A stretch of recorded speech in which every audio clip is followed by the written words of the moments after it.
নারীরা সমাজের সর্বক্ষেত্রে সমাজ উন্নয়নে ভূমিকা পালন করবে। সুতরাং নারীদের কথা বলার অধিকার তাদের 100% রয়েছে। আজকে দাঁড়িপাল্লার সমর্থনে ঢাকা 10 আসনে আমার বোনেরা মায়েরা রাস্তায় তারা আওয়াজ তুলেছে দাঁড়িপাল্লার পক্ষে সমর্থন আদায়ের জন্যে।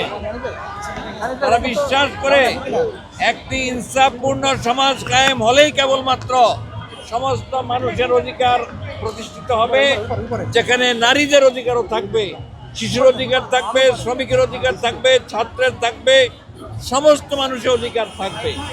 আলাদাভাবে তারা মিছিল করার অর্থ হচ্ছে এই তাদের উপরে জুলুম নির্যাতন হচ্ছে, বিভিন্ন জায়গায় ভোট ক্যাম্পেইনে তাদের বাধা দেওয়া হচ্ছে।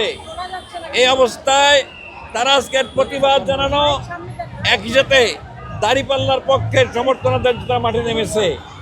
তারা অধিকার আদায়ের জন্য অতীত সংগ্রামে ছিল, এখন আছে, ভবিষ্যৎ থাকবে। এই বোনদের মাধ্যমে আমাদের মেসেজ, সমাজে শান্তি প্রতিষ্ঠার সংগ্রামে তারা আমাদের সাথী। সমাজে যদি শান্তি প্রতিষ্ঠিত হয়, নারীরা অধিকার পাবে, সমস্ত মানুষ অধিকার পাবে।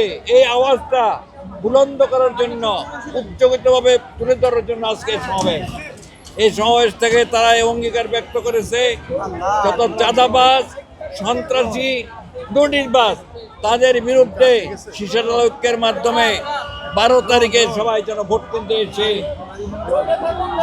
সাহসের সাথে তারা ভোট প্রদান করে। ইতিমধ্যে যারা নারী ভোটারদেরকে, আমাদের কর্মীদেরকে হেনস্থা করেছে, তারও আমরা জোর দাবি জানাচ্ছি শাস্তির জন্য। এই দুর্বৃত্তদেরকে শাস্তি দেওয়া ন্যায়ের দাবি, ন্যায়সঙ্গত দাবি।